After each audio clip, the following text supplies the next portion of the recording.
Bonjour et bienvenue sur Développement Facile. Donc encore un nouveau cours dédié à AngularJS. Donc je me présente déjà Mathieu, expert en développement applicatif. Ce sera mieux d'être présenté. Donc dans ce nouveau cours dédié à Angular, vous allez apprendre à créer l'architecture de votre application avec les modules. C'est-à-dire comme vous l'avez remarqué avec les précédents cours, si vous les avez suivis, eh bien, AngularJS, il utilise des modèles de conception et globalement, il utilise le modèle de conception modèle vue contrôleur. Donc, votre modèle pour gérer les données, les vues pour afficher ces données et le contrôleur pour contrôler tout ça avec des événements, les écoutes d'événements, etc., etc. Et le truc, c'est que vous pouvez vite vous retrouver débordé avec AngularJS, ne plus trop savoir où donner de la tête. Et donc, c'est important d'apprendre à créer une architecture solide avec les modules donc sous AngularJS. Donc, pour structurer votre application avec AngularJS, justement, vous avez la notion de module. Il faut considérer un module comme un container qui contiendra différents éléments de votre application. Et en fonction de la complexité de votre application, si c'est une application simple, vous aurez un seul container, donc un seul module. Si c'est une application vraiment complexe, comme un jeu avec plusieurs niveaux, etc., vous aurez plusieurs containers, donc plusieurs modules.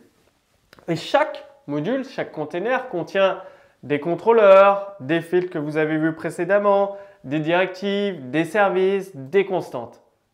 Donc pour déclarer un module, c'est ce que vous avez vu depuis le début dans les précédents cours, c'est angular.module et le nom de votre module, tout simplement. Ensuite, vous indiquez à AngularJS que c'est un module principal avec l'attribut ng-app. Donc ça aussi, vous l'avez vu dans les précédents cours. Soit vous le mettez sur la balise body, soit sur la balise HTML, soit sur une autre balise. Tout ça, ça dépend vraiment de l'architecture de votre projet applicatif en fait. Donc sur la balise HTML, ça donne, vous rajoutez l'attribut ng-app avec le nom de votre module. Là, ici, c'est gestion formation. Et il faut savoir que les éléments d'un même module, ils ont accès aux autres éléments de ce module grâce à la fonctionnalité d'injection de dépendance d'AngularJS, le pattern IOC, inversion of control que je vous ai détaillé dans un cours précédent. Bien évidemment, lorsque vous avez plusieurs modules, vous pouvez définir des dépendances entre les modules pour les relier entre eux. Et tous les composants du module dépendant ont accès bien évidemment aux composants des dépendances. Ça permet aux modules de communiquer entre eux. Par exemple, là vous avez un exemple, le module gestion achat dépend du module nommé ng type achat. Lorsque vous créez votre module angular.module gestion formation, il va dépendre d'un autre module que vous avez créé dans votre application qui s'appelle ng type achat. Alors la fonction module, ça crée un nouveau module. Quand elle est utilisée avec deux paramètres, où elle écrase le module si elle existe, s'il existe déjà bien évidemment. Cette fonction est appelée avec un seul paramètre, ça permet de récupérer un module existant. C'est-à-dire dans votre application qui est complexe, vous avez besoin de récupérer un module. Vous l'avez créé plus en amont dans l'application. Vous faites angular.module et le nom de votre module, ça va vous renvoyer le module qui existe déjà.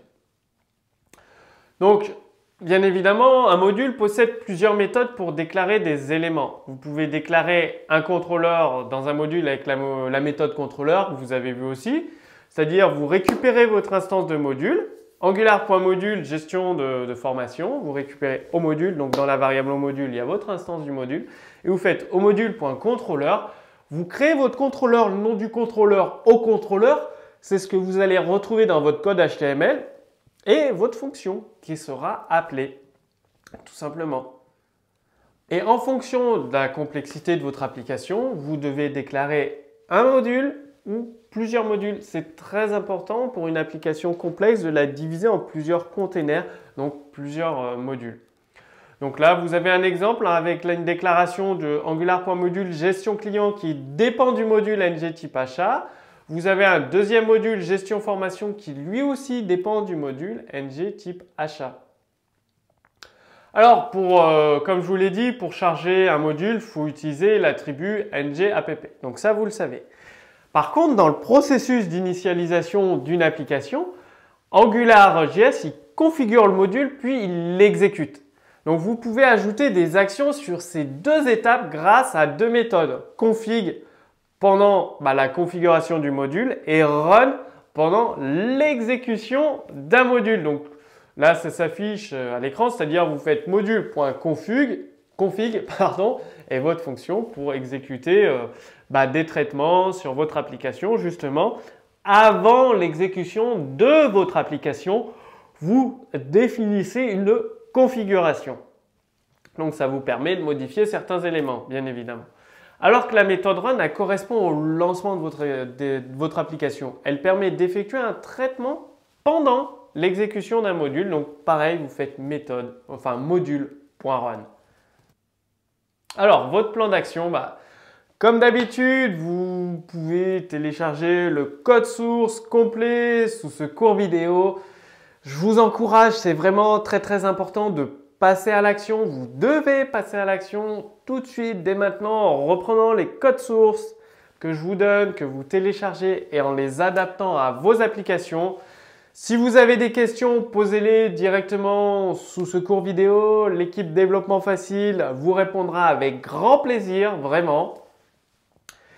Et maintenant, si vous voulez, vous pouvez vous inscrire. Donc, vous avez un formulaire sous cette vidéo. Inscrivez-vous, renseignez votre prénom et votre adresse mail et vous recevrez gratuitement, c'est entièrement gratuit, des cours pour améliorer votre développement. Donc sur jQuery, AngularJS, Ionic Framework, vous recevrez plusieurs cours pour améliorer votre capacité de développement.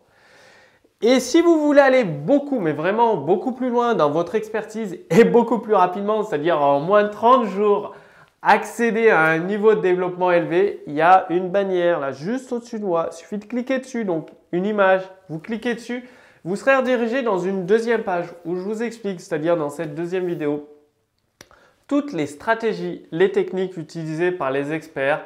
L'avantage, c'est que les experts développement facile, ils ont plus de 10 années d'expérience, l'équipe développement facile, dans plusieurs langages de programmation, sont là pour vous accompagner personnellement. Vous accompagne personnellement, c'est-à-dire que si vous avez une difficulté, vous bloquez sur un concept du cours, eh bien, il suffit que vous leur envoyez votre code source. Ils vont regarder, ils vont déjà vous corriger votre code source, mais ce n'est pas tout, ils vont aussi vous expliquer pour que vous puissiez comprendre le concept et l'appliquer dans vos applications en toute autonomie. C'est très important. Vous avez à la fois votre code source corrigé, un exemple supplémentaire et les explications qui vont avec. Et ça va vous permettre de créer des applications dont vous coderez une seule fois et vous déploierez votre web app grâce à AngularJS, Ionic Framework sur tablette, smartphone, que ce soit sur Android, Apple, Windows Phone, d'un simple clic. Une fois que le code source est prêt, un simple clic, vous déployez sur tous les périphériques votre application. Donc, il suffit de cliquer sur la bannière, sur l'image juste au-dessus de moi. On se retrouve tout de suite dans la deuxième vidéo. À tout de suite!